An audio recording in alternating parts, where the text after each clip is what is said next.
नमस्कार दोस्तों, जय हिंद और स्वागत है आपका आज के इस संशोधित विश्लेषण के सत्र में, संशोधित संपादकीय विश्लेषण के सत्र में, जो कि ग्रोथ माउंट यूपीएससी के द्वारा प्रायोजित है। मैं हूं ध्रुव जानी। आज द हिंदू के एक लेख के बारे में थोड़ी चर्चा करेंगे, उस लेख में की गई बातों को समझने का प्रयास करेंगे, प्लस उसके साथ साथ कुछ हमारे संशोधित जो तत्व है उसको भी देखने का प्रयास करेंगे। आज का लेख दरअसल, जिसे आपको दृश्यमान है, इसका title granting bail is the rule, यानी कि जमानत के ऊपर आधारित यह लेख है। आज के भारत में किस तरह से जमानतें होती है, या आज के भारत में किस तरह से जमानतें होनी चाहिए, उसके बारे में यह लेख जो है वो बात करता है, जिसको आज हम लोग फर्दर एक्सप्लोर करेंगे। उसके साथ साथ जो संशोधित तत्व है हमारे इस उपाख्यान के, उस संशोधित तत्वों में यानी कि रिसर्च्ड एलिमेंट्स में हम लोग सोशियो इकोनॉमिक कास्ट सेंसस जो है उसको देखने का प्रयास करेंगे, या आप कह लीजिए जो हमारे देश में जो धार्मिक वस्ती गणतरी होती है या धार्मिक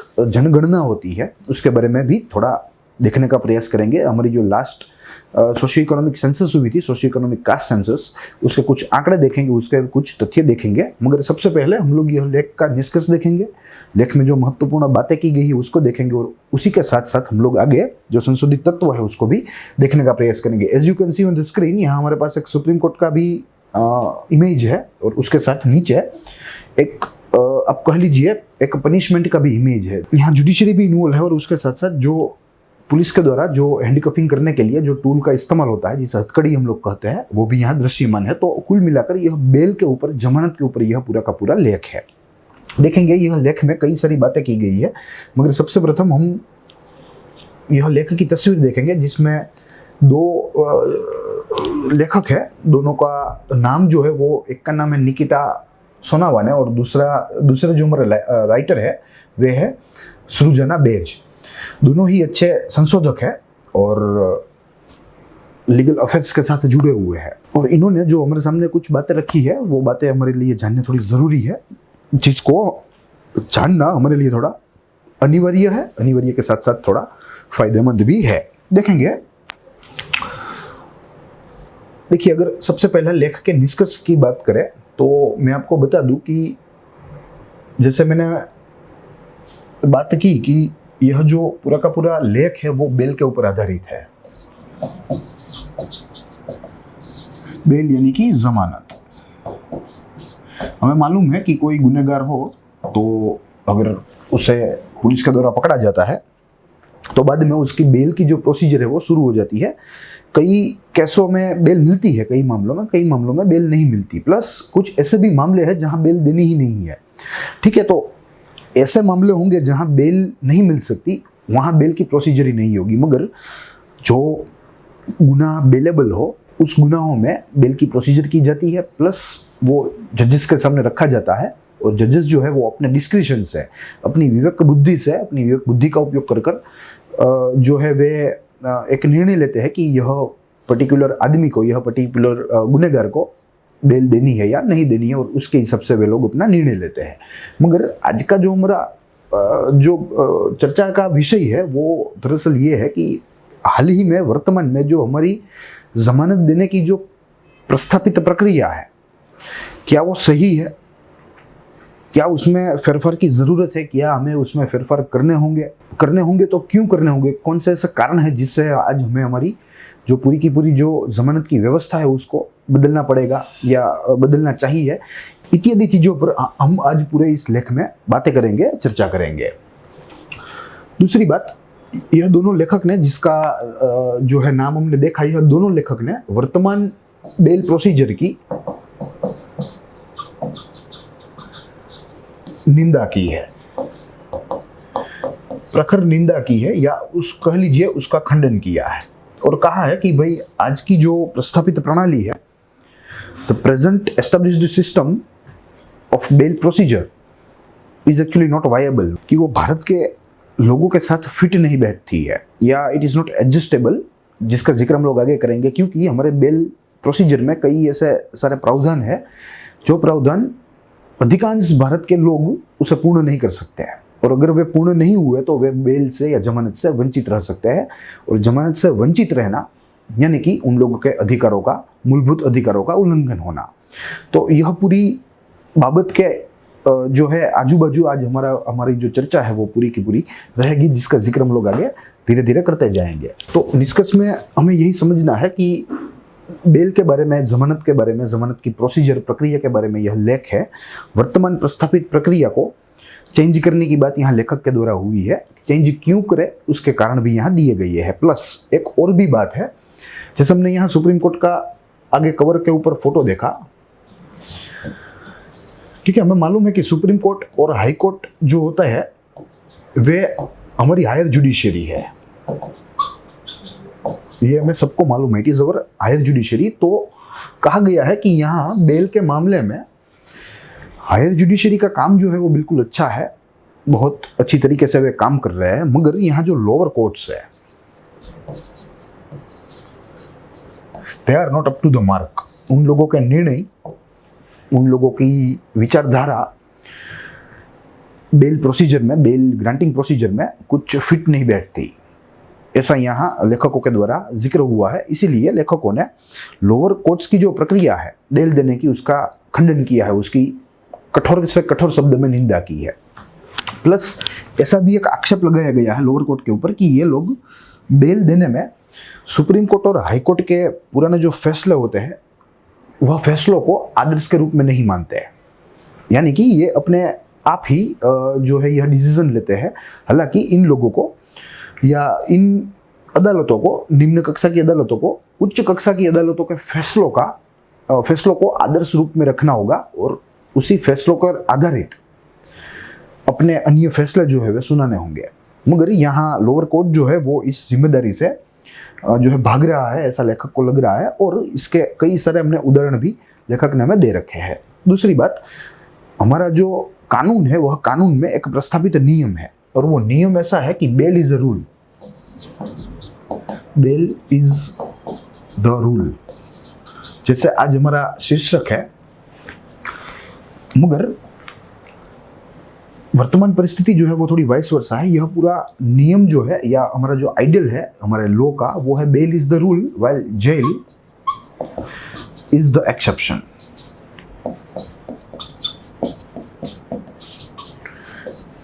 यानी कि 100% में से 99% मामलों में बेल ही देनी है। जहां जहां एंटाइटल हो वहां नॉन बेलेबल ऑफेंस की बात यहाँ नहीं हो रही है, वो एक जो है बट ऑब्वियस बात है, ये समझना है। मगर जो बेलेबल ऑफेंस है उन बेलेबल ऑफेंसों में 99% बेल देनी है, ये एक रूल है, हमारा कानून का प्रस्थापित नियम है। मगर यहाँ होता क्या है कि हमारी जुडिशरी जो है वो इससे विपरीत नियम लागू करती है, जिसके मुताबिक jail is the rule and bail is the exception. यानी कि जो कोई भी गुनहगार हो उसे जो है अपने ट्रायल्स या ट्रायल्स के पहले उसे जेल ही जो है जाना पड़ेगा, जेल में ही रखा जाता है। जुडिशरी के द्वारा भी उसे बेल ग्रांट नहीं होती। हालांकि they are entitled, she or he is entitled if they are convicted in a bailable offence, मगर फिर भी उसे नहीं दिया जाता क्योंकि हमारा जो लोअर कोर्ट्स है वे इस नियम को विपरीत तौर से लागू करते हैं कि सब जेल में जाना होगा सबको, मगर किसी कोई अपवाद को बेल मिल सकती है। हालांकि नियम कुछ उल्टा है, सबको बेल मिल सकती है, कुछ अपवादों को छोड़कर जिन अपवादों को जेल हो सकती है, नियम कुछ ऐसा है। मगर यहाँ जैसे मैंने आपको बताया कि लोअर कोर्ट्स है अपने डिस्क्रिप्शन के आधार पर अपने जो है फैसला सुनाती है, मगर उस डिस्क्रिप्शन में या अपने फैसलों में हायर कोर्ट्स के जो फैसले हैं, पुराने फैसले, उनको आदर्श के रूप में नहीं लेती, उनको स्टडी नहीं करती, उसका अभ्यास नहीं करती। इसीलिए यहाँ आज हमें लोअर कोर्ट्स और अपर कोर्ट्स के फैसलों में यहाँ विरोधाभास दिखता है। ये किसका कारण है तो देखेंगे पूरा लेख। ये निष्कर्ष था, निष्कर्ष में हमें यही याद रखना है कि मात्र और मात्र बेल होनी चाहिए या नहीं होनी चाहिए, इसके बारे में लेख है। प्लस लोअर कोर्ट्स को अपर कोर्ट्स का जो जजमेंट्स है अपर कोर्ट्स के, उसको एज आइडियली फॉलो करना पड़ेगा, आइडियली फॉलो करना चाहिए। देखेंगे लेख की महत्वपूर्ण बातें देखेंगे, उसके बाद हम लोग हमारा जो संशोधित तत्व है यानी कि सोशियो इकोनॉमिक कास्ट सेंसस, उसको भी देखने का प्रयास करेंगे। महत्वपूर्ण बातों में सबसे प्रथम बात जो है वो है हमें देखनी है कि टाइप्स ऑफ बेल।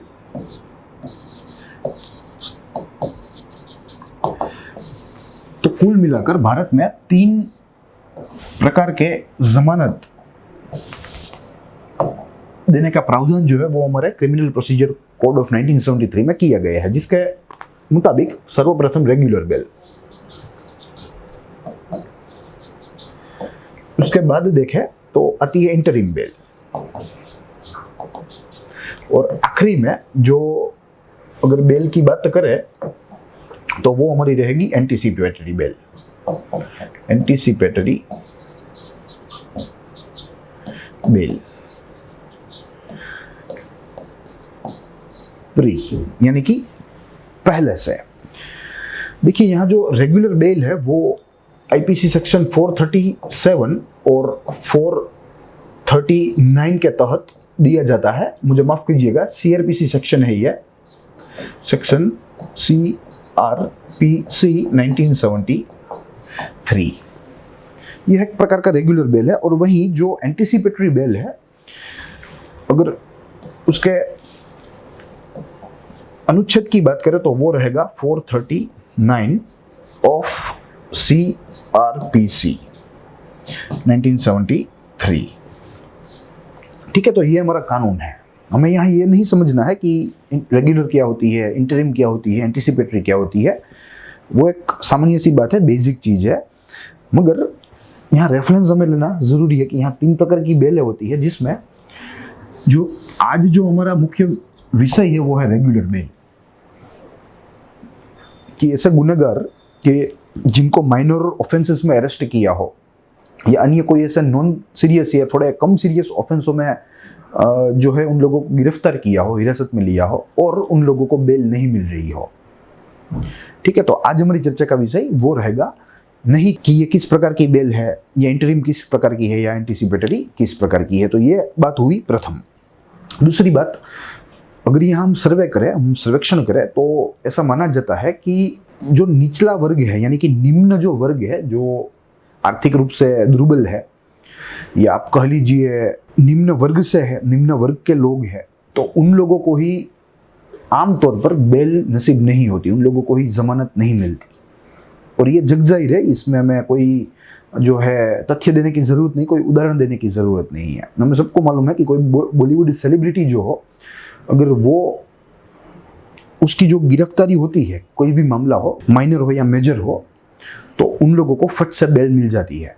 मगर वहीं जो कोई बिलो पॉवर्टी लाइन रहता हो, कोई ओबीसी वर्ग से संबंधी हो, कोई दलित वर्ग से संबंधी हो, ऐसे लोगों को अगर गिरफ्तार किया जाए तो उन लोगों को बेल नहीं मिलती, या वे लोगों को बेल नसीब नहीं होती। ठीक है, तो ये विरोधाभास को मिटाना है, और इसी नीतियों की यहाँ लेखकों के द्वारा जो है टीका हुई है, इसी नीतियों का खंडन किया गया है। तो ये हुए टाइप्स ऑफ बेल। देखिए, अब अगर देखें कि बेल लेने के तरीके कितने हैं, तो मोटे तौर पर हम लोग इसको 2 वर्गों में वर्गीकृत कर सकते हैं, इसको क्लासिफाई कर सकते हैं। First one is judicial discretion, और वहीं जो दूसरा है वो रहेगा मॉनेटरी श्योरिटी।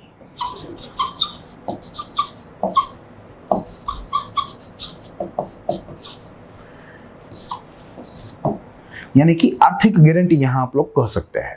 और हमें मालूम है कि बेल लेने में कुछ धनराशि चाहिए, कुछ जमीनों के दस्तावेज चाहिए, कागज चाहिए ओनरशिप के।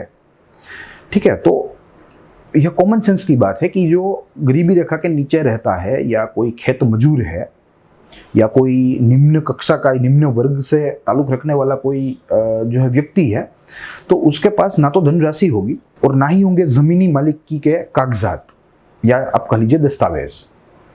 ठीक है, तो in that particular case he will not able to claim the bail, he or she will not able to claim the bail, और इसी के चलते उसे बेल नहीं मिल पाती। हालांकि उसके द्वारा किया गया गुनाह जो है वो बहुत ही सामान्य सा होगा, मगर यहाँ इसको बेल नहीं मिलेगी। और दूसरी बाजू कोई गंभीर गुनाह करने वाला हो, मगर वो इलाइट क्लब से ताल्लुक रखता हो, वो धनिक हो, उच्च वर्ग का हो, तो वो धनराशि भी जो है जमा कर सकता है, और धनराशि के साथ साथ जमीनी कागजात जो है जमीनी मालिकी के वो भी जमा कर सकता है, तो उसको बेल मिल सकती है। भले ही गुनाह बड़ा हो मगर उसे बेल मिल सकती है, और यहाँ भले ही गुनाह छोटा हो मगर उसे बेल में नहीं मिल सकती, क्योंकि जो मॉनेटरी सिक्योरिटी चाहिए इस सिस्टम को वो नहीं दे पा रहा है।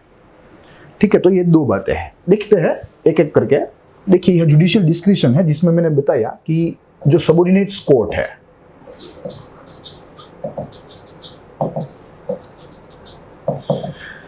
वे रिजिड है। छोटे हैं तो रिजिड होंगे ही, रिजिड होना स्वाभाविक है। और छोटे हैं तो इन लोगों का आप कह लीजिए जो होराइजन है, थिंकिंग होराइजन, वो भी इतना ही होगा। लोअर कोर्ट्स की बात कर रहा हूँ मैं, उसके सुने गए फैसलों की बात कर रहा हूँ मैं। ठीक है, तो उन लोगों का होराइजन भी कम होगा, तो रिजिडिटी एक सामान्य सी चीज है। मगर यहाँ इन लोगों को रेफरेंस लेना चाहिए। किसका रेफरेंस लेना चाहिए? सुप्रीम कोर्ट के और हाई कोर्ट के जजमेंट्स का, कि आमतौर पर बेल के मामलों में ये बड़े कोर्ट्स जो है वे क्या कह रहे हैं, या इन बड़ी अदालतों का क्या कहना है। तो मैं आपको बता दूं कि सुप्रीम कोर्ट जो है वो बार बार कहता आया है कि भाई बेल जो है वो एक रूल है और जेल जो है वो एक एक्सेप्शन है। तो आप यह नियम को फॉलो करें, यह सुप्रीम कोर्ट बार बार कहता है। ऐसा नहीं है कि हाल ही में कहा है, लगभग 1980s से यह सुप्रीम कोर्ट यही बात कर रहा है, 1970s से यह सुप्रीम कोर्ट जो है वो यही बात कर रहा है। मगर यहाँ छोटे कोर्टों के द्वारा यह सुप्रीम कोर्ट की अवमानना हो रही है। सुप्रीम कोर्ट के जो रेफरेंस है सुप्रीम कोर्ट को, यानी कि उसके फैसलों को आदर्श नहीं माना जा रहा है, और अपने आप से वे लोग अपने विवेक बुद्धि से जो है बेल देनी या नहीं उसका फैसला करते हैं। और यही निर्णयों में जो है कई बार माल फंक्शनिंग की भीति जो है वो रहती है।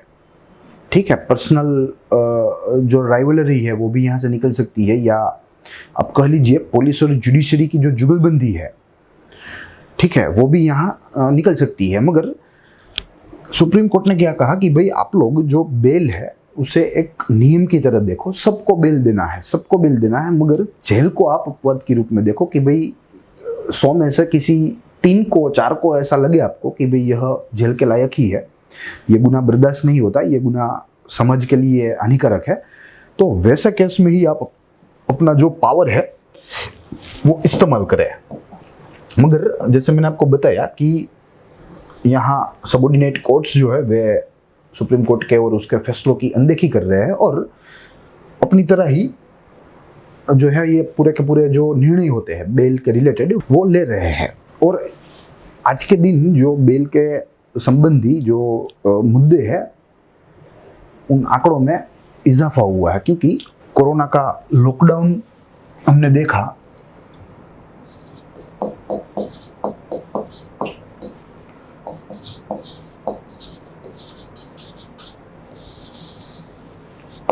तो इस लॉकडाउन में हमने देखा कि कर्फ्यू लगे, आर्टिकल 144 ऑफ सीआरपीसी भी इन्वोक हुई कई जगह पर पूरे देश में। तो यहाँ माइनर गुने जो थे, माइनर ऑफेंसेस जो थे, उसमें भी पुलिस जो है वो अब लोगों को हिरासत में लेने लगी, और ये जो सबऑर्डिनेट कोर्ट्स है वे ऐसे माइनर ऑफेंसेस में भी ये बेल नहीं देते हैं।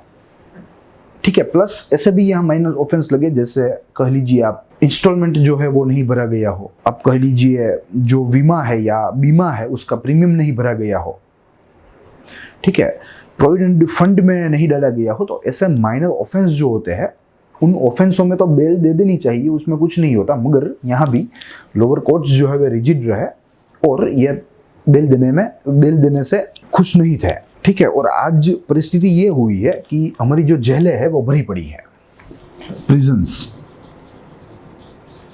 दे are overcrowding, they are flooded by crowds, क्योंकि यहाँ कई सारे लोगों को हिरासत में लिया गया ऐसे कुछ माइनर ऑफेंसेस की वजह से, और उन लोगों को बेल डिनाई कर दी गई। अब होता क्या है कि जो सबऑर्डिनेट कोर्ट ने बेल डिनाई की, ठीक है, तो उसके विरुद्ध में ये जो पार्टीज होंगी वे जाएंगे अपर कोर्ट्स में, यानी कि हाई कोर्ट्स के दरवाजे तक जाएंगे, सुप्रीम कोर्ट के दरवाजे तक जाएंगे, तो उन लोगों के ऊपर जो काम का दबाव है वो बढ़ता चलेगा, और ऐसा फिजूल मामलों का काम जो है वो बढ़ता जाएगा। जिसमें वे लोग देख के ही जो है साइन कर देंगे कि भाई इसको हटाओ, इसको बेल दे दो, इसमें कुछ देखने की ज़रूरत नहीं है। मगर यह लोअर कोर्ट के द्वारा समझ में नहीं आता। और एक संशोधन के अनुसार अगर जेल्स आर फुल और उसमें से भी 2/3 ऑफ टोटल अंडर ट्रायल्स, जिसके ऊपर अभी ट्रायल नहीं चला है, अंडर ट्रायल से, जिसके ऊपर अभी जुडिशरी ने अपना प्रकाश नहीं फेंका है, तो ऐसे लोगों में पूरी जेल में 2/3 लोग जो है वे या तो दलित है, या बिलो पॉवर्टी लाइन रहते हैं, या ओबीसी है, या आप कह लीजिए शेड्यूल्ड कास्ट है, या शेड्यूल्ड ट्राइब्स है।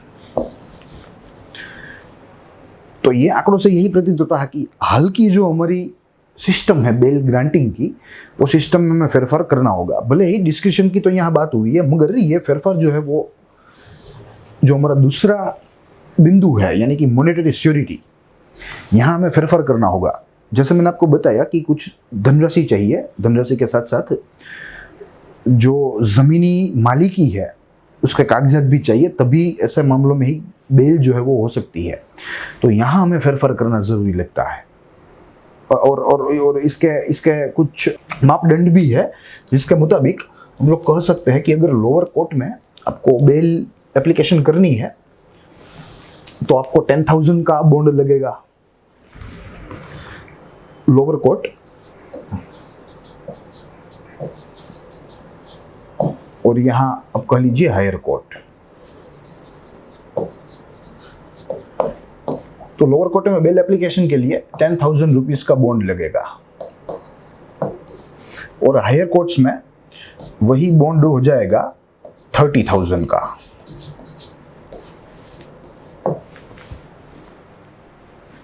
तो दिस इज द सिचुएशन। और इसके साथ साथ कुछ जमीनी कागजात भी चाहिए, लैंड ओनरशिप डॉक्यूमेंट्स। तो ऐसा केस में जिसके पास जमीन नहीं है खुद की, जिसके पास 10,000 रुपीज नहीं है या 30,000 रुपीज नहीं है, दोनों ही आप जो है एग्जाम्पल के तौर पर ले सकते हैं, तो उसको बेल गारंटी ही नहीं होगी। तो ये एक प्रकार का अन्याय है, ये एक प्रकार का आप कह लीजिए मूलभूत अधिकारों का उल्लंघन है। या तो हमें ये एलिजिबिलिटी है उसको रिवाइज करना पड़ेगा, या हमें पूरा का पूरा जो यह तंत्र है, प्रस्थापित तंत्र, उसको बदलना पड़ेगा, उसको खारिज कर कर नया तंत्र जो है वो लागू करना पड़ेगा। और कई बार तो कुछ ऐसे भी तथ्य हमारे सामने आए, जैसे कोरोना की महामारी में ही मध्य प्रदेश में एक बच्चे के ऊपर जो है मुकदमा चल रहा था, और ये बच्चा जो था उसके ऊपर 4 गुना के आक्षेप लगे हुए थे, चारों के चारों गुना चोरी के थे। ठीक है, तो एक सबऑर्डिनेट कोर्ट ने इस बच्चे के जमानत के लिए जो आंकड़ा फिक्स किया वो था 2 लाख रुपए।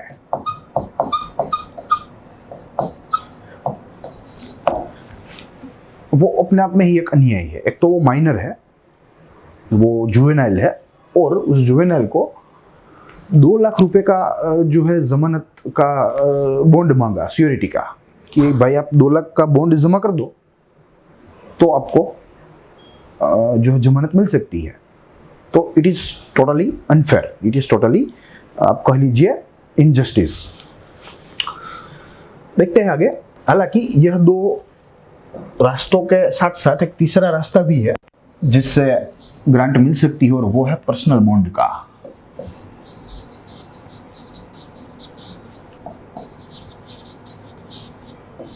जिसमें थर्ड पार्टी इन्वॉल्वमेंट होती है। थर्ड पार्टी इन्वॉल्वमेंट, जिसके तहत कुछ धनराशि तो जमा नहीं करवानी पड़ती, मगर अगर कोर्ट कंडीशंस का ब्रेच हो, कोर्ट कंडीशंस का उल्लंघन हो, तो यह थर्ड पार्टी से, यानी कि कोई तीसरे व्यक्ति से जो जुर्माना है, यानी कि पेनल्टी, वो वसूली जा सकती है। मगर ये एक रेयर बात है, ऐसा बहुत ही भारत के इस आज के इस कानून तंत्र में बहुत ही कम मात्रा में देखने को मिलता है कि जहां किसी भी कोर्ट ने किसी भी अपराधी को पर्सनल बॉन्ड के तहत, पर्सनल बॉन्ड के आधार पर उसको जाने दिया हो, उसको जमानत दी हो, ठीक है। तो ये बहुत ही रेयर है, मगर ये अच्छा है और इसको लेखक के द्वारा प्रमोट करना चाहिए। इसमें जमीनी कागजात भी नहीं लगते, लैंड ओनरशिप के कोई डॉक्यूमेंट्स भी नहीं लगते, प्लस कोई धनराशि भी नहीं लगती।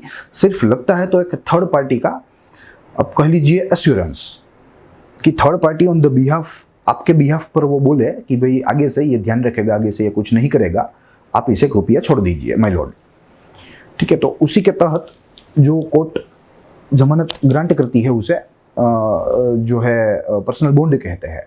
मगर ये एक रेयर बात है आज की इस भारत के कानूनी तंत्र में। हालांकि यहाँ जो बेल होती है वो या तो जुडिशियल डिस्क्रिप्शन से होती है और या तो मॉनिटरी बॉन्ड से होती है। और इन दोनों में जो इलाइट वर्ग है, जो उच्च वर्ग है, जो साधनों से संपन्न है, वे लोगों को मिल जाती है, बेल ग्रांट हो जाती है। और अन्य लोगों को ये जो बेल्स होती है वह नहीं मिलती, वे लोग उससे वंचित रह जाते हैं। तो यह एक प्रकार का अन्याय है। और ये अन्याय तब भी निकल सकता है जब यह पूरी की पूरी जमानत प्रक्रिया में सुधार हो, आधारभूत सुधार हो, एकदम जो है नीचे से ऊपर तक के अगर सुधार किए जाए पूरे मैकेनिज्म में, तभी ये बात जो है वो पॉसिबल है, ठीक है। प्लस कोरोना काल के दरमियान हमारे सामने कुछ ऐसे भी जो है बातें आई, ऐसी भी चीजें आई जिसके मुताबिक कुछ अदालतों ने जो है कुछ एक्स्ट्रा ऑब्जर्व किया हो। यानी कि एक मैं आपको एग्जांपल देता हूं, मध्य प्रदेश की हाईकोर्ट का, उसकी जो ग्वालियर बेंच है, यह ग्वालियर बेंच ने एक आश्चर्यचकित कर देने वाला फैसला सुनाया था। और उस फैसले में यह एक हाईकोर्ट एक व्यक्ति को बोला कि भाई आपको बेल मिल सकती है, मगर आपको कुछ करना चाहिए, देश के बारे में कुछ करना चाहिए, जो है देश को समर्पित कुछ करना चाहिए, जैसे बॉयकॉट चाइनीज गुड, या आप कह लीजिए बिकम ए कोरोना वॉरियर, या आप कह लीजिए वॉलंटियर, ठीक है। तो ऐसे फैसले भी कुछ कोर्ट ने, यानी कि मध्य प्रदेश की ही कोर्ट ने ऑब्जर्व किए थे, जो हैरान कर देने वाले हैं। मगर मध्य प्रदेश हाईकोर्ट की जो प्रिंसिपल बेंच है, जो कि जबलपुर स्थित है, उसने बोला कि भाई ये बात तो गलत है, ऐसी शर्तों पर किसी भी आदमी को बेल नहीं मिलनी चाहिए। मगर यहाँ एक बात तय है कि ये भले ही ना हो, ये तो तरंगी चीजें हैं, हम लोग कह सकते हैं ये तरंगी चीजें हैं, मगर एक एस्टेब्लिश्ड एक अच्छा तरीका होना चाहिए बेल्स लेने का, जमानत प्राप्त करने का, जो आज हमारे भारत में गैर हाजिर है। और वो समय की बड़ी मांग है, समय की बड़ी जरूरत है। एक मशहूर केस हुआ था, एक मशहूर मुकदमा था जिसका नाम था Motiram versus state of Madhya Pradesh, और उसका वर्ष जो था वो था 1978, जिसमें सुप्रीम कोर्ट ने कुछ अच्छा ऑब्जर्व किया था जो हमारे लिए जानना जरूरी है। यहां मैं लिख देता हूं पहले यह मुकदमे का नाम, Motiram versus state of Madhya Pradesh.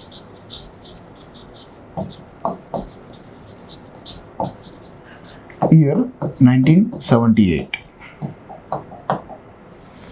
देखिए इसमें सुप्रीम कोर्ट ने क्या ऑब्जर्व किया, सुप्रीम कोर्ट ने बोला कि भाई जो बेल देने की जो प्रोसीजर है वो रिजिड नहीं होनी चाहिए, वो सर्कमस्टेंसेस के मुताबिक चेंज होनी चाहिए, यानी कि संजोग, समय संजोग के अधीन यह बदलती रहनी चाहिए, बदलती रहेगी। इसमें सुप्रीम कोर्ट ने बोला कि भाई जो अक्यूज्ड है और जिसको बेल चाहिए, यानी कि जो बेल की डिमांड कर रहा है, उसको बेल देने से पहले वो डिमांड करने वाले व्यक्ति की परिस्थिति को देखना पड़ेगा, आर्थिक परिस्थिति को भी देखना चाहिए, प्लस अन्य परिस्थिति को भी देखना चाहिए। उसके बाद बेल्स के जो नॉर्म्स है उसको सेट किया जाएगा, बेल्स की क्वालिफिकेशंस को सेट किया जाएगा। तो ये अपने आप में एक बड़ी बात है। मगर जैसे मैंने बताया और हम लोग शुरू से ही बात करता है कि यहाँ लोअर कोर्ट्स जो है वो अनदेखा कर रही है सुप्रीम कोर्ट के फैसलों का, तो इसी की वजह से लोअर कोर्ट्स में जो बेल लेना है वो एक बहुत ही जो है कठिन बात है। मगर जैसे जैसे आप ऊपर जाएंगे जुडिशरी में तो उन लोगों का होराइजन जो है, मानसिक होराइजन, वो बढ़ता जाएगा। वे लोग बड़े कैनवास पर सोच सकते हैं इन कंपैरिजन टू द जजेस ऑफ लोअर कोर्ट्स। हालांकि यहाँ लोअर कोर्ट्स का जजेस की निंदा करने की बात नहीं है, मगर जो आज की वास्तविकता है हम लोग उसकी बात कर रहे हैं। ठीक है, तो सुप्रीम कोर्ट ने स्पष्ट रूप से कह दिया कि भाई बेल की जो कंडीशन है वो एक एस्टेब्लिश्ड कंडीशन जरूर है, मगर सबके लिए सेम नहीं होनी चाहिए। It should be customised according to the demand.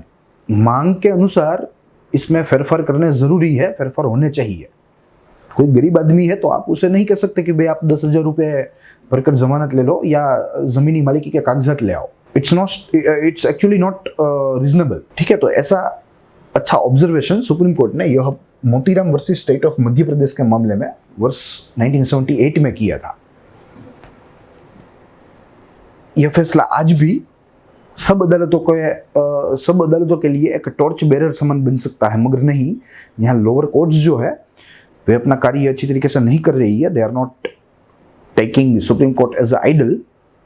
तो इसीलिए ये जो लफड़ा है वो यहाँ होता है या हो रहा है। और अगर कुछ संशोधन की बात करें तो हमारे पास कुछ आंकड़े हैं यहाँ, जिसके मुताबिक report by Azim Premji University highlights that even among regular wage workers, यानी कि जो मजदूर है, जो मजदूरी पर काम करते हैं, उनमें 57% Indians earn less than 10,000 per month. 57% of Indians. तो how will they claim bail in case of their conviction? अगर उन लोगों को हिरासत में लिया गया तो वे लोग बेल जो है वो कैसे लेंगे? उन लोगों के पास तो 10,000 पूरे नहीं होंगे। ठीक है, तो ऐसा कुछ तथ्य है हमारे पास जिसके मुताबिक हमें ऐसा लगता है, और सुप्रीम कोर्ट के फैसले के मुताबिक भी हमें ऐसा लगता है कि यही फैसला सच है कि बेल की कंडीशंस जो है वो कस्टमाइज्ड होनी चाहिए according to the bail demander. Bail की जो डिमांड करने वाला है उसकी परिस्थिति कैसी है, उसके मुताबिक बेल की कंडीशन है तय की जानी चाहिए। ये बात सच है। और एक दूसरा भी हमारे पास रिसर्च है, उसके मुताबिक ऑफिशियल डेटा जो है वो सोशियो इकोनॉमिक कास्ट सेंसस का है, जिसका जिक्र हम लोग हमारे संशोधित तथ्यों में करने वाले हैं। According to the census, it pegs rural landlessness at 57%. कि 57% of rural people, या आप कह लीजिए rural population, is landless actually. They don't have any type of ownership on land. तो in case of demanding bail, how will they demand bail, and how can a court will provide them a bail? उनके पास आज जो जरूरी चीजें हैं वही नहीं है बेल के लिए, तो वे लोग बेल क्लेम ही कैसे कर सकेंगे? उन लोगों को बेल मिल ही कैसे सकेगी? तो ऐसा कई सारे तथ्य है जिसके तहत हमें आज ऐसा महसूस होता है या होना चाहिए कि bail reform is urgent need of hour. यह एक आपातकालीन मांग है आज के इस समय की। जमानत की प्रक्रिया में सुधार, इनसे हमारे समाज में जो आज इनजस्टिस हो रही है, अन्याय हो रहा है, वो भी कम होगा।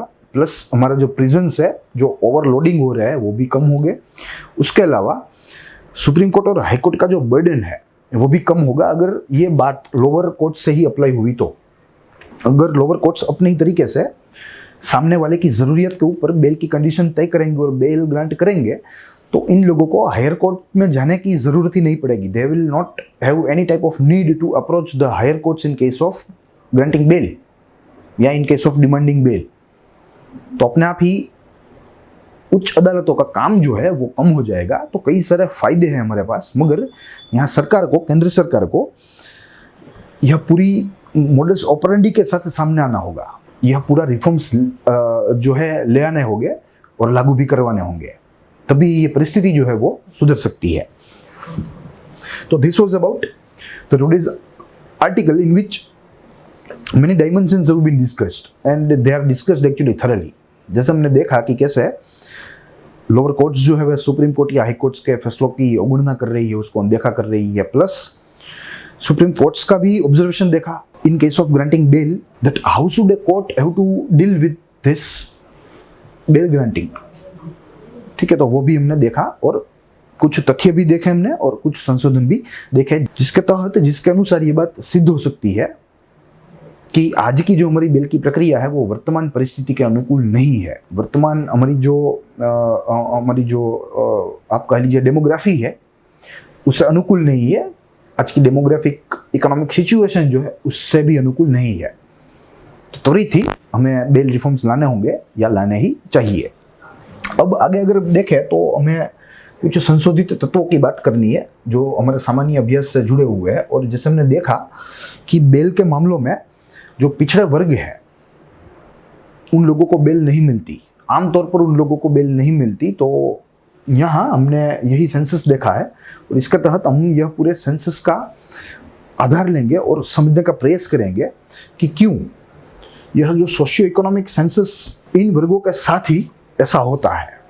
ठीक है, तो शुरू करेंगे। सबसे प्रथम सोशियो इकोनॉमिक कास्ट सेंसस में इंट्रोडक्शन की अगर बात करें तो caste is a social reality which determines one's social status and the limits of the social relation and also opportunity for the advancement in the life of an individual. Yes, ये दरअसल भारतीय definition है क्योंकि यहाँ हमने cast को इतना बड़ा कर दिया है कि बाकी के सब डायमेंशन एक तरफ, कास्ट एक तरफ, क्वालिफिकेशन एक तरफ, कास्ट एक तरफ, टैलेंट एक तरफ, कास्ट एक तरफ। ठीक है, तो हमने कास्ट को बड़ा एक पैरामीटर बना दिया है और इसी के चलते हमारी जो सामाजिक व्यवस्था है भारत की वो चल रही है। Socio economic and caste census यानी कि SECC 2011 was the first ever caste based census since 1931 census of India. British Bharat में इस सेंसस की शुरुआत हुई थी और स्वाधीनता के बाद हमने यह सेंसस के ऊपर पर्दा डाल दिया क्योंकि हमारे नीति निर्माणकारों को लग रहा था कि यह जो कास्ट सेंसस है वो फर्दर कास्ट डिवीजन को इंटेंसिफाई करेगा, उसको फर्दर तीव्र बनाएगा। ठीक है, तो इसी के चलते हमने इसको बंद करवा दिया इन द ईयर 1931। मगर फिर से अभी शुरू करवाया है क्योंकि हमें कुछ बेनिफिशियरी को ढूंढने के लिए या ऐसी कुछ योजनाओं का लाभ देने के लिए हमें एग्जैक्ट टारगेट चाहिए था, टारगेट ऑडियंस चाहिए था। तो उसको फिल्टर करने के लिए यह फिर से 2011 में यह फिर से इसकी गणना हुई थी। There are demands for collection of caste data in 2021 census. जो आने वाला सेंसस है अगले वर्ष उसमें भी यह कास्ट सेंसस को शामिल करने की मांग जो है वो अभी से उठने लगी है। गवर्नमेंट ने हालांकि कुछ निर्णय नहीं लिया इस पर, मगर जो निर्णय होगा सरकार का वो हमें कुछ दिनों में या कुछ महीनों में मालूम पड़ जाएगा। देखिए, उसके बाद जो हिस्ट्री ऑफ कास्ट सेंसस है वो थोड़ा देख लेते हैं। वैसे तो सारी इन्फॉर्मेशन ही है मगर यहाँ एक बार जिक्र करना उचित रहेगा और हमारी प्रिलिमिनरी दृष्टि से भी यह बात उचित रहेगी। हालांकि आज का जो लेख था वो दरअसल हमारे मेंस के लिए उपयोगी था और जो हमारे रिसर्च्ड एलिमेंट्स है वो आज हमने प्रीलिम के जो है बारे में या प्रीलिम के संदर्भ में उपयोगी हो सकते हैं। देखेंगे the first census of 1872 collected information about the caste. Yes, जो प्रथम जनगणना थी भारत की उसने कास्ट के बारे में कुछ माहितियां प्राप्त की थी। It classified people fundamentally according to the varna system. जो हमारी ट्रेडिशनल वर्ना सिस्टम है, as we all know we were having 4 varnas, तो उसके अंदर इसको डिवाइड किया। In 1891 census sub divisions of caste were introduced. Sub divisions, अब फर्दर उस वर्णा में भी अगर वैश्य है तो उसका जो पूरा अम्ब्रेला है उसको सब डिवाइड किया और उसको भी यह सेंसस में रखा गया। उसके बाद ही 1901 census caste of only Hindus and Jains were recorded in case of other religion, name of tribe और रेस वर रिकॉर्डेड। यस, सिर्फ हिंदू और जैन धर्मों के आंकड़े जो थे उनको ही गिना गया और अन्य जो धर्म थे या कोई जातियां थी, प्रजातियां थी, उनके सिर्फ नाम ही लिखे गए। उनके बारे में अन्य कोई माहिती जो है वो जो है उसकी गणना जो है वो नहीं की गई। इन 1921 census the category of depressed classes was used for the first time. ये हमारे लिए थोड़ा महत्वपूर्ण है। सबसे प्रथम बार 1921 की जनगणना में डिप्रेस्ड क्लास नामक कोई हेडिंग जो है वो बना था कि हाँ भाई ये जो क्लास है वो डिप्रेस्ड है, और डिप्रेस्ड किन परिस्थितियों से होंगे, किन चीजों से होंगे, सोसाइटी से ही डिप्रेस्ड होंगे, सोसाइटी ने ही उसको डिप्रेस्ड किया होगा। जो इलेट वर्ग होगा वो निम्न वर्ग को दबाएगा, तो निम्न वर्ग जो है वो और डिप्रेस्ड बनता जाएगा। तो ये हमारा सोसाइटी का ही फ्रैक्शन है, ये हमें समझना है, जो कि सप्रेस्ड हो चुका है या डिप्रेस्ड हो चुका है। देखते आगे। इन 1931 census column 8 in the general schedule provided for an entry of caste, tribe or race. Mandal Commission uses the data of 1931 census to define the criteria of OBC caste in India. ये भी हमें याद रखना है। मंडल commission ने किस data का उपयोग किया, किस सेंसस का उपयोग किया, तो वो सेंसस था 1931 का। मोस्ट इंपॉर्टेंट है ये बात हमें जाननी चाहिए। ये बात इसलिए इंपॉर्टेंट है क्योंकि मंडल कमीशन अपने आप में इंपॉर्टेंट है। यह कमीशन के द्वारा, यह आयोग के द्वारा दी गई अनुशंसा है जो है वो हमारे लिए इंपॉर्टेंट है। तो इसी की वजह से कौन सा डेटा ये हम कमेटी ने यूज किया वो भी हमारे लिए महत्वपूर्ण बन सकता है। देखते हैं आगे। In 1941, Second World War starts, so census was not fully done and data was not released. In post-independence India, caste was considered irrelevant. जैसे हमने बताया कि स्वाधीनता के बाद हमारे नीति निर्माणकार जो थे वे लोग कास्ट विभाजन में इतना विश्वास नहीं रखते थे, और उन लोगों को लगता था कि कास्ट विभाजन जो है वो भारत की एकता और अखंडितता के लिए खतरा है। ये बात सही भी थी, और इसीलिए इन लोगों ने वहां से कास्ट सेंसस जो है वो बनाना ही छोड़ दिया। So caste census was stopped since 1951, but a caste census of scheduled caste and tribes continue as there were provisions to given reservation. Yes, मगर SC और ST इन दोनों की जो गणना थी अलग से वो चलती रही, क्योंकि इन लोगों को रिजर्वेशंस भी देने थे और सरकार को इन लोगों की माहिती भी चाहिए थी। In 2011 census, caste was not included due to a logistical reason despite of a huge demand. मगर बाद में सोशियो इकोनॉमिक कास्ट सेंसस के नाम पर जो है यह पूरा का पूरा ऑब्जर्वेशन, यह पूरा का पूरा स्टडी जो है वो किया गया, और इनके आंकड़े भी 2015 में सार्वजनिक कर दिए गए। देखेंगे अब कुछ तथ्य देखेंगे इस पूरे सेंसस के बारे में, जो कि सोशल और इकोनॉमिक सेंसस के नाम पर जाना जाता है। देखेंगे the ministry of rural development commenced SECC 2011 from Sankhola village of Hazemara block in West Tripura district. देखिए यहाँ हमें याद रखना है कहाँ से कमेंस हुआ था। ये अगर हम याद नहीं रखेंगे तो चलेगा, सिर्फ मोटा मोटा याद रखना है कि it was commenced from the north eastern state of Tripura.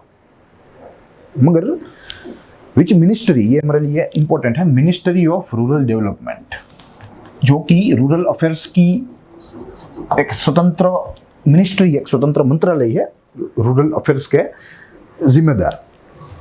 The results of SECC 2011 were released in 2015, जिसका जिक्र मैंने किया। अब आगे हमें की फाइंडिंग्स देखने हैं जो हमारे प्रिलिमिनरी पॉइंट ऑफ व्यू से प्लस मेंस में भी answer writing point of view से बहुत ही महत्वपूर्ण है। अगर किसी सोशियो इकोनॉमिक मुद्दे को आपको अच्छी तरह से समझना है, और उसको समझने के लिए अगर आप इन आंकड़ों का रेफरेंस लेंगे, इन आंकड़ों का जिक्र करेंगे, तो आपका जो आंसर है वो अच्छा रहेगा, वो प्रभावशाली बनेगा, जिसका फायदा जो है वो आपको आपके अंकों में हो सकता है, आपके गुणों में हो सकता है।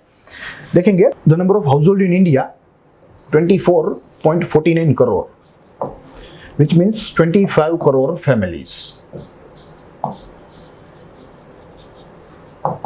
और यहाँ याद रखना है कि फैमिलीज की बात जहाँ है, गवर्नमेंट जहाँ बोले हाउस होल्ड या फैमिली, तो हमें याद रखना है कि वो औसत 5 व्यक्ति पर कुटुंब की बात करता है, विच मीन्स एवरेज 5% पर है family, which becomes 1 house hold. और उसमें से 18 करोड़ जो हाउस होल्ड रह रहे हैं ग्रामीण क्षेत्र में। उसके बाद 10.74 crore household are considered deprived. 10.74 crore household जो है वे पूर्ण रूप से साधन संपन्न नहीं है। उन लोगों की परिस्थिति दुर्बल है, चाहे वो आर्थिक हो या अन्य कोई दृष्टि से हो। तो ऐसे 10.74 करोड़ यानी कि near about 11 crore families out of 25 crore या 24.5 आप कह सकते हैं। Approximately 30% of the household in rural areas are landless. 30% के कुटुंब जो ग्रामीण क्षेत्र में है वे जमीन रहित है, उन लोगों के पास अपनी मालिकी की जमीन नहीं है। And they majorly get their income from manual labour. Physical labour के साथ जुड़े हुए हैं, वेजेस पे होते हैं इन लोगों को और यहीं से ही अपनी आय जो है ये लोग करते हैं। तो आप सोचिए कि आज का जो बेल का मैकेनिज्म है, ये बेल का मैकेनिज्म का लाभ ये वर्ग ले सकता है, ये समूह ले सकता है? तो निसंदेह हमारा जवाब रहेगा ना। तो हमें ये बात पर भी गौर करना चाहिए कि अगर ये लोग नहीं ले सकते, अधिकांश भारत की संख्या या भारत की वस्ती बेल प्रोसीजर का जो है लाभ नहीं ले सकती, तो ऐसी बेल प्रोसीजर रखने का क्या फायदा? क्या हमें उसमें सुधार नहीं करना चाहिए? क्या हमें बेल रिफॉर्म्स नहीं लाने चाहिए? इस मुद्दे पर ही आज की जो चर्चा है वो इन लेखकों के द्वारा हुई थी। उसके बाद अगर सेंसस की बात करें तो around 13% of families in villages lives in house of one room. 13%। जो हमने 17 करोड़ देखे या आप कह लीजिए 18 करोड़ देखे, उसके 13% एक रूम वाले घर में रह रहे हैं। तो वे बेल के 10,000 रुपीज, अगर हाई कोर्ट सुप्रीम कोर्ट हो तो बेल के 30,000 रुपीज कैसे चुकाएंगे? जमीनी मालिकी के कागजात जो है वो कहां से लेके आएंगे? उसके बाद 56% of rural household lack agricultural land. 56% of rural household यानी कि 18 करोड़ के 56% more than 9 crore. 9 crore families की बात हो रही है, 9 करोड़ इंडिविजुअल्स नहीं, 9 करोड़ फैमिलीज की बात हो रही है। तो they will be deprived of granting bail या हैविंग बेल। उसके बाद socio economic caste census 2011 recorded a higher number of illiterates than the number recorded in 2011 census of India। ये बात भी एक गौर करने वाली है, जिसका 2011 सेंसस से जो आंकड़ा आया है यह सोशियो इकोनॉमिक कास्ट सेंसस में, और साक्षरता का वो थोड़ा ज्यादा है, वो भी एक गौर करने वाली बात है। देखते हैं आगे। 60% of rural households are deprived और पुअर। 60% के जो ग्रामीण कुटुंब है वे तो किसी न किसी तरह वंचित है या तो और गरीब है। 35% of urban households are poor. 35% जो शहरी कुटुंब है वे गरीबी रेखा के नीचे अपना जीवन जो है वो पसार कर रहे हैं। देन अगर हम इसे बेल कंडीशंस के सामने रखें तो they are not eligible, they are not qualified for getting bail. 1.80 lakh households are engaged in manual scavenging for livelihood. Manual scavenging यानी कि सफाई इत्यादि कामों के साथ जुड़े हुए हैं। Maharashtra has the highest number of manual scavengers. उसके बाद अगर देखें तो 48% of the rural population is female. 48% of rural population जो है वो फीमेल है। तो कुल मिलाकर आज की जो बेल्स की कंडीशन है, बेल्स की प्रोसीजर है, वो वर्तमान समय में फिट नहीं बैठती। वर्तमान समय में सब लोगों को लाभ देने वाली कंडीशंस जो है वो नहीं बन पाती, और इसीलिए इसमें सुधार जो है वो समय की अनिवार्यता है। आगे देखें तो Kerala has the highest number of people with mental illness, और केरला जो है उसका आंकड़ा सबसे ज्यादा है। हालांकि वहाँ लिटरेसी भी बहुत ही ज्यादा है, और कहीं ना कहीं यही कारण है कि यहाँ मेंटल इलनेस या डिप्रेशन के भी जो है यहाँ शिकायतें बहुत ज़्यादा रहती है। तो ये था पूरा socio economic caste census of 2011, जिसके तहत हमने कुछ आंकड़े देखे और इन आंकड़ों की कंपैरिजन की हमारी आज की बेल की व्यवस्था से, आज की जमानत की व्यवस्था से, और हमने उसमें से निष्कर्ष निकाला कि अधिकांश कुटुंब, अधिकांश व्यक्ति जो है वे बेल लेने के काबिल ही नहीं है। They are not actually capable of granting of demanding bail. Grant तो उसके बाद की बात है, मगर वे डिमांड ही नहीं कर पाता, क्योंकि डिमांडिंग क्वालिफिकेशन ही कुछ ज़्यादा है, जिसका जिक्र हमने आगे लेख की महत्वपूर्ण बातों में किया था। तो आई होप कि यू एंजॉयड द लेक्चर। हमने आज कई सारे पहलू देखे, इन पहलुओं में जुडिशरी को भी तपासा, लोअर जुडिशरी की बात भी तपासी, अपर जुडिशरी का स्टैंड जो है बेल के मामले में वो भी तपासा, प्लस जहां हमने खंडन करना जरूरी समझा वहां हमने खंडन भी किया, और खंडन मुख्य रूप से लोअर कोर्ट की नीतियों का हुआ, क्योंकि उन लोगों की कुछ करनी ऐसी थी। इसीलिए बाद में हमने संशोधित एलिमेंट में सोशियो इकोनॉमिक सेंसस देखा, जो बहुत ही महत्वपूर्ण है हमारी प्रिलिमिनरी व मेंस की परीक्षा की दृष्टि से। तो आज के लिए इतना ही, हम लोग मिलेंगे अगले लेख में अगले अभ्यास के साथ अगले दिन। तब तक के लिए देखते रहिए ग्रोथ मोड यूपीएससी। स्वस्थ रहिए, खुश रहिए।